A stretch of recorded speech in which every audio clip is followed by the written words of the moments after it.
Okay, so today I'll be presenting this work that I did at Meta and Sorbonne for my PhD, where basically we had done already some work before, more on downstream usage of largely multilingual models and evaluation and these kind of things. But here we really wanted to tackle some of the limitations that we saw in pre-training for largely multilingual models, and this is what we aimed at doing here.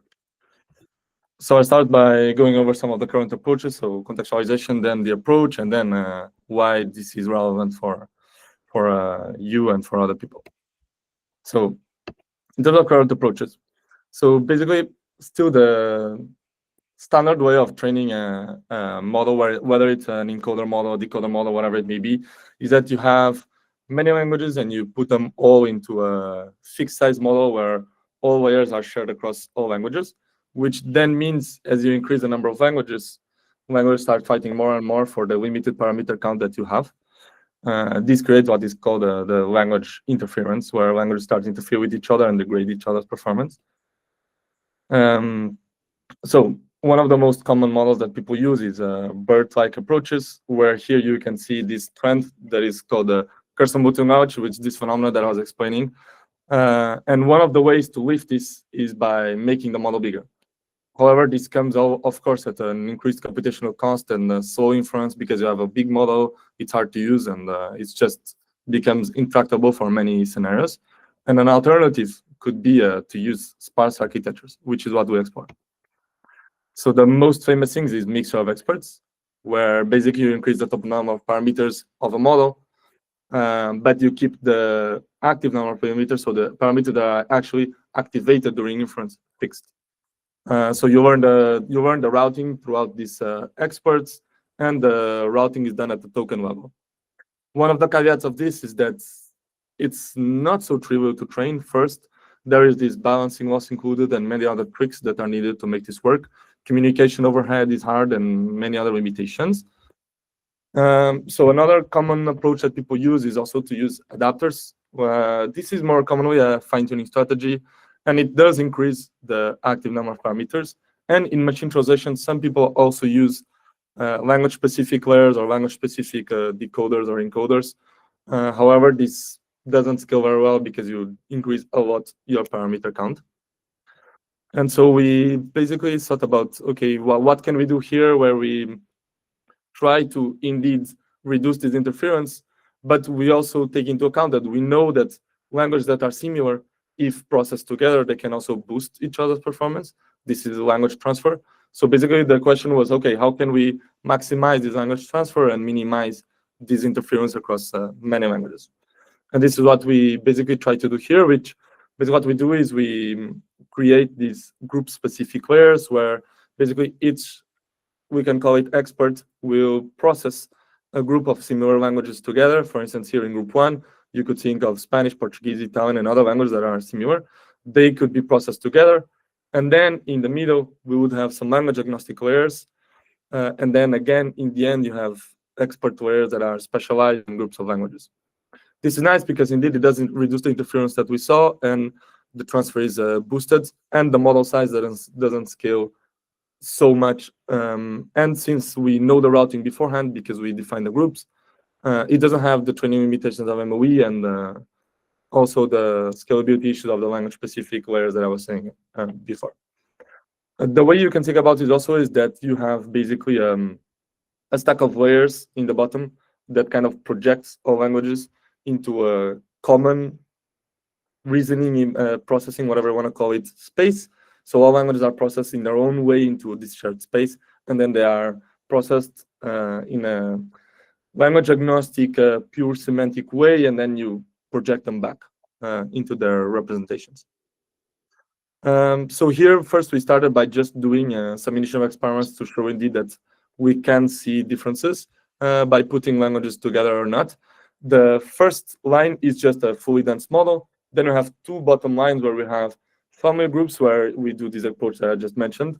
And this is on 30 languages. And then we have another one that we basically swap these languages that I have here on the top to wrong groups, and we see the performance degradation. Something that is interesting is that you can see that even the ones in the wrong, when you swap them in the wrong group, they still perform better than the fully dense model. But this is, I guess, expected since the scale of the model is still bigger. So you still have larger capacity to process the inputs in general. Then we tried different grouping strategies to find out how we could group languages together. Pepe has a question. Maybe you can. Okay, cool. Yeah, It's because I cannot see anything. I only see my screen. I cannot see anything from Google Meet. I raised my hand. Yeah, sorry. I don't know if the questions are only for the end of the talk or we're still deciding the actual format. So I'm gonna go now. What are these numbers that we are looking at? What kind of metric is this? Yeah, good question. So this is on MTEB, like this massive text embedding benchmark, and this is on several tasks. So it's classification, pair classification, and STS, and this is averaged across several of these tasks. In the more multilingual ones that I could get my hands on, I put them here, and then I just average all of this to get one number. And you use the encoder of the last layer, sorry, the last layer of the encoder to get the embedding that you use, for example, for textile similarity or whatever. Yeah, I just average pull the outputs of the last layer, yes. Okay, thanks. Okay. Yeah, maybe this indeed would be relevant to say here. I'm sorry. But yeah, so this is how we got these numbers. So this is averaged across many tasks and languages, which means like some of the differences, like if differences are, I don't know the sensitivity to give a specific number of when it becomes relevant, but I mean, if you have already a slight increase, it is irrelevant because it's average over so many tasks and languages that pushing this a bit is already non-trivial. But so here what we did was just linguistic knowledge. This is the standard one. Just take what linguists have already done and the language families that they have developed and use this. Then token overlap is just we tokenize all the Flores dev set, and we check the overlap in tokens in pairwise languages, and then we basically group the languages with the maximum overlap. Then we did the same with the embedding similarity, where basically what we did is we took a model like Maxmal or Sonar, which were models that basically were trained to given translations to align the translations, the sentence representation of the translations. And then basically we check which language actually got aligned pairwise also. And then this was just basically doing balancing the amount of data in multiple experts across languages and then creating random ones. Then the question also was how to create the architecture, because we didn't know which layers to make. A question. Yeah. So, like in those different designs for picking the groups, did you fix the number of groups that you want to have in total, and do you also try to have the groups balanced, or it was not a concern? We fixed the number of groups beforehand, yes. And what was the second question? If you try to have groups balanced, like not having the groups with many languages and other groups with very few languages. Yes. So these approaches that say dendrogram were basically the fix of that. This is token overlap, just taking whatever you get from this greedy algorithm that tries to make them clustered, and then this is rebalancing them a bit. Yeah. And you can see that it always helps across on top of the non-balanced one. And then this balanced data is not balanced in terms of number of languages, but balanced in terms of number of tokens that you have being processed by each expert. Yeah. Okay. Yeah, then there was the question of how to choose the architecture, because we have many layers and we don't know which ones should become expert ones, which ones should become agnostic. Initially, we thought we would do it interleaved, which is the standard way that LLM models do. But then what we did was also we thought, what if we use a language identification model, an LID model, on top of every layer of a fully dense baseline, and we just check which ones are already with a lot of language information, which ones are more agnostic. And so this is what we did, and we actually got this kind of curve, which basically gives you these kind of architectures. And so this is how we got to our final architecture, which I will say present after. So why was this important? So basically, in the end, we ended up covering 90 languages with 10 groups with 90 languages. And we got the architecture given by the LID model. As I was saying, we basically did this LID, we got the accuracies, and then we decided how to make them expert or not. And something that was very interesting for us, like intuitively you know this, but it was still interesting to see in practice, is that the number of layers that you need in the beginning is smaller than the number of layers that you need in the end. Because if you are trying to encode or to project into the space, it's always easier than to decode from the space. So here, yeah, there was a bit more layers here in the end than here in the beginning. And in the end, we got to be total parameters with 560 active, the same as Hexalemma. Yeah.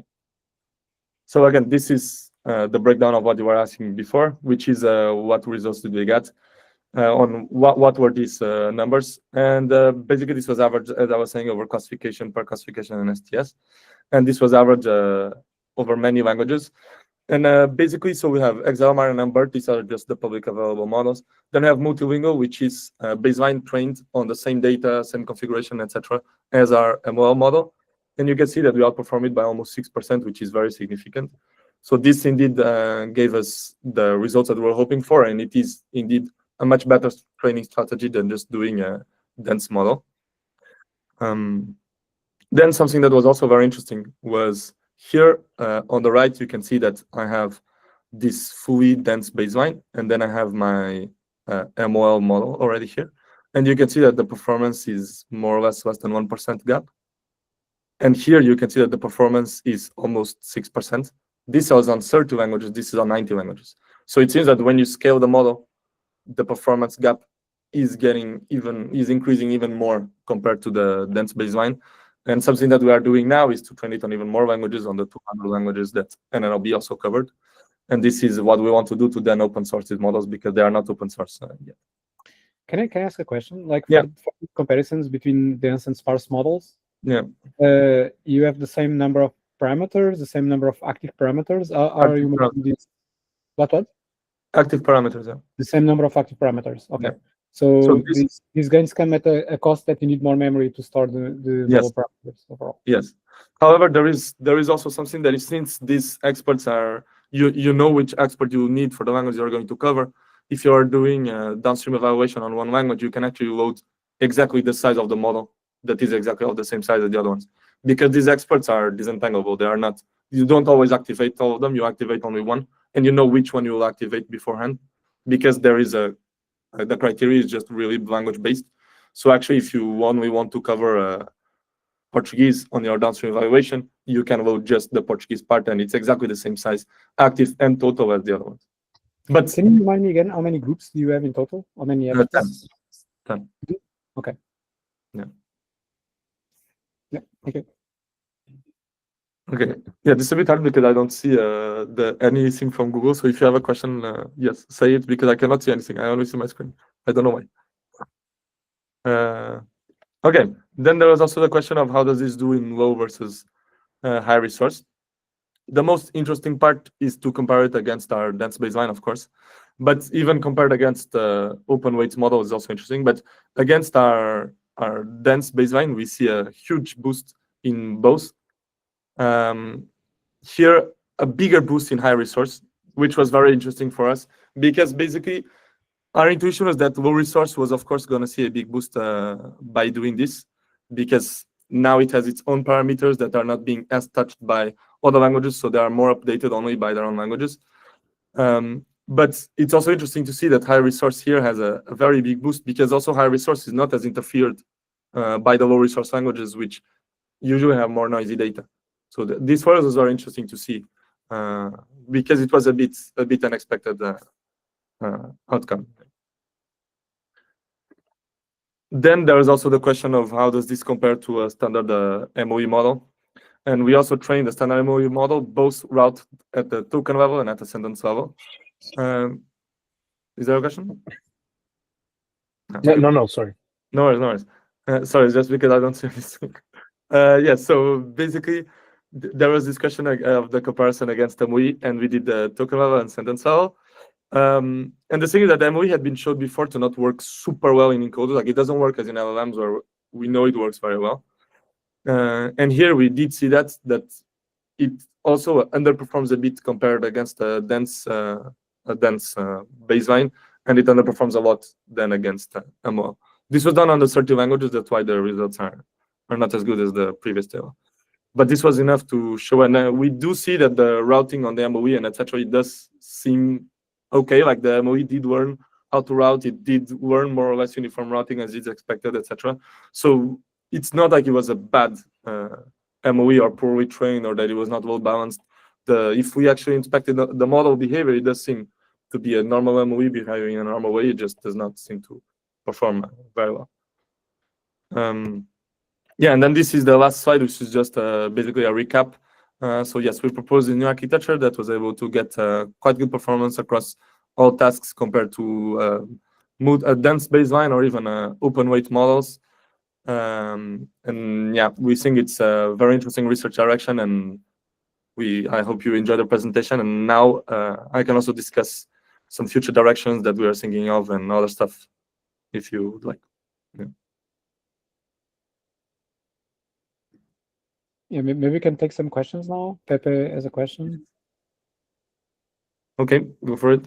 Maybe let me share my screen. Yeah, related to the evaluation and the numbers again. Yeah.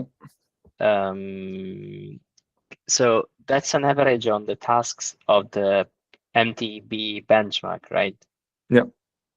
So you think, basically, my question is regarding other baselines. So the state-of-the-art models, embedding models. I mean, like Gemini's embeddings or Qwen 3's embeddings, whatever. Do you think it's relevant to compare against them, or you decided not to include them in the, like, what's the gap between the numbers that you're proposing in your paper and the state-of-the-art embedding systems that are leading those leaderboards?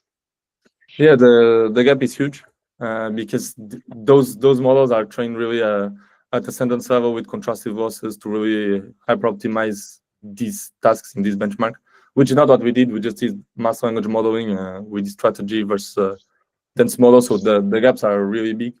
We are also doing those kind of approaches in other projects, and it's a different training strategy. It's a different realm. I don't think you can compare the two. It's a bit unfair to compare a pre-trained model with a super fine-tuned and hyper-optimized model for these specific tasks. That's why we didn't include it. Yeah, but at the same time, if I'm implementing a system, and this is the devil's advocate question, which is, if I'm implementing a commercial system, why should I use your system where I can use Gemini's embeddings for item retrieval or similarity between, my document, and even like Qwen 3 embeddings can support very long context as input. So I guess you can also do a document retrieval on very long documents. So yeah, that's my review, gritty nitty-picking reviewer 2 comments on your work, if you want. No, of course. I think it's a good question, but I think it's just really, so if you are going to use the model to do a information retrieval or whatever it may be, you should use a Qwen model or other models that are super optimized on these tasks.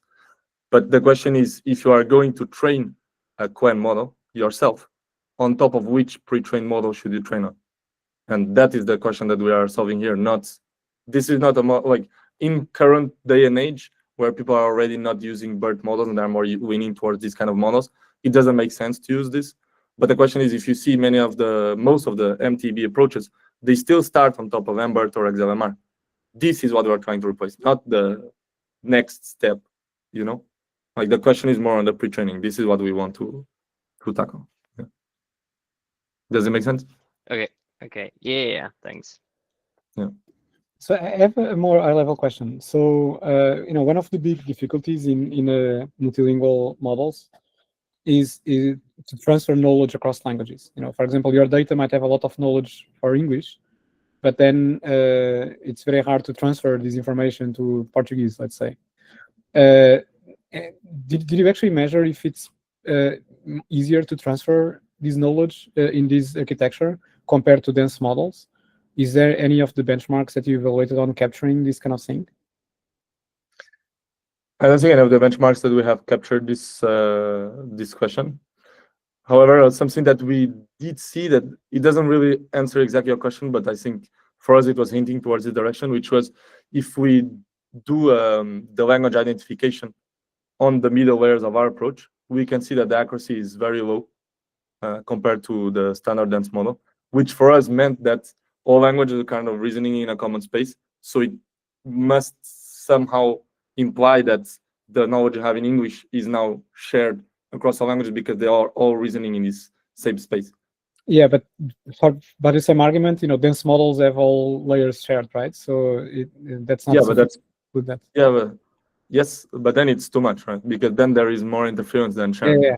No, I conjecture that that's true, but I was wondering if it's possible to measure that, because ideally we would like to decouple, the language parts from the knowledge part, right? And Yeah. I suspect that MOE models, or mixture of languages in this case, are better equipped to do these entanglements, but I don't have any proof that this is actually happening. Maybe after you stop recording, I can tell you something that we are also thinking of in this direction. Yeah. Cool. Okay. Yeah, I had one question, and then maybe we can stop the recording, go to the second part. So one of the big issues with multilingual models was that they would lag behind monolingual models of the same languages that it was claiming to cover. And I was wondering if, with your approach, you found that the gap between monolingual models for high resource languages was still much more performant than your approach. And I was also wondering if you checked that for low resource languages, that no matter which grouping you use, it would be always beneficial, because that was something that previous approaches for low resource machine translation, for example, was showing that no matter what high resource language you use, you'd observe some gains in these cases. Okay. So comparing to a monolingual model, so we did compare to English-only models. Oh, okay. And we still underperform against that English-only model. But the gap is indeed much smaller than if you take a fully dense one. However, if you go on a high resource language that is not English, that is not as high resource, for instance, Portuguese, there we did see that we match it or surpass it, where with the dense model it was yeah. But this is not something that we put in the paper because we didn't do it super thoroughly. So it was not like a super thorough evaluation thing. Like we ran two classification. I cannot generalize. We ran two classification benchmarks. We saw it. We were happy with it. We kept it, but we didn't have. We have not explored this super in depth. That makes sense. And yeah, like for my second question, I was wondering, so you did some experiments with the swapping of the languages, right? Yeah. So if I understood correctly, that was in the language grouping itself, you were swapping which languages you were using. Yes. So did you observe any different patterns between the high resource languages and the low resource languages, like how much effect the swapping had on your final performance? Yes. So yes, that's actually a good question. So if we were to swap a high resource one, it would impact a lot all the other languages in the group that you would swap to, because now it became a very dominant amount of data that the expert was trained on. Meanwhile, if you swap a low resource one, the impact it had on the other languages in the group was much smaller.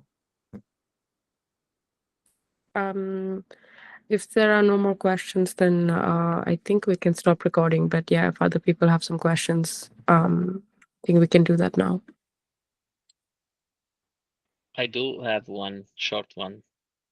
Go for it. Like a technical implementation details. How do you measure similarity between languages? Like, is it based on lexical or features, vocabularies, or like you use just the language family or sub branches of the language family?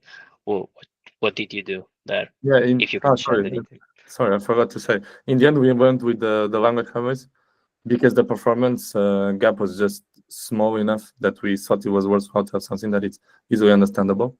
But when I was discussing the language similarity that we did before, basically what we did was just that we encoded many sentences, and we did cosine similarity across translation pairs. And then we averaged the cosine similarity of many translation pairs. And this was what gave us our cosine similarity.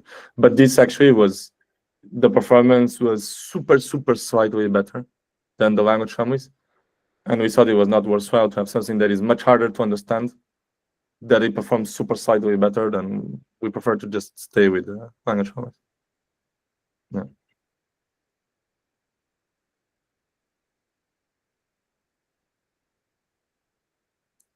Okay. If you want to stop recording, then I can answer more questions and these kind of things. Okay, let's stop. Pepe?